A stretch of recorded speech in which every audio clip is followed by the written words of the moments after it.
Greta Thunberg and other activists set sail to Gaza from Italy. Thunberg joins aid ship aimed at breaking Israel's blockade. Activists depart from Italy with symbolic aid. Amid the worsening humanitarian crisis in Gaza, Israel to establish more aid centers. The climate campaigner Greta Thunberg and 11 other activists have set sail for Gaza on a ship aimed at what they call breaking Israel's siege of the territory.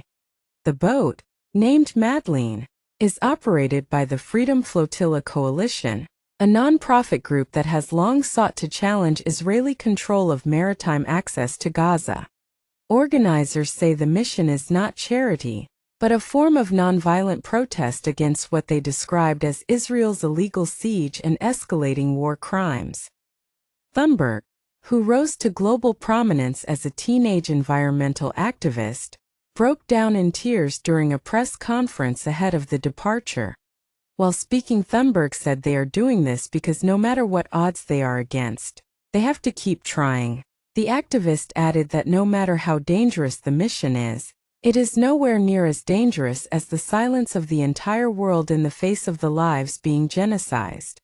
Remember, Israel strongly denies accusations of genocide. The Madleen is carrying what FFC described as limited, though symbolic barrels of aid. The activists estimate the journey will take about a week, unless intercepted. We are carrying humanitarian aid, which is medicine, we have crutches, we have food, we have baby formula, because all of these are not allowed into Gaza. Not that they're not, only these products are not allowed in Gaza for many, many years. Even before the genocide, it was very much controlled.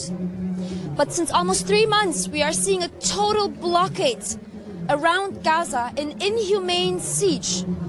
In mid-May, Israel slightly eased its blockade of Gaza after nearly 3 months, allowing a limited amount of humanitarian aid into the territory.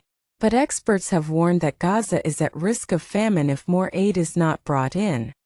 UN agencies and major aid groups say Israeli restrictions, the breakdown of law and order, and widespread looting make it extremely difficult to deliver aid to Gaza's roughly 2 million Palestinians. On May 28, hundreds of Palestinians stormed a United Nations food warehouse in Gaza in a desperate attempt to get something to eat, shouting and shoving each other and ripping off pieces of the building to get inside.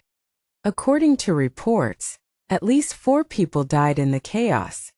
The World Food Programme said that humanitarian needs have spiraled out of control after Israel's long blockade of supplies entering Gaza, which began in early March to pressure the Palestinian terror group Hamas into releasing hostages and agreeing to a truce.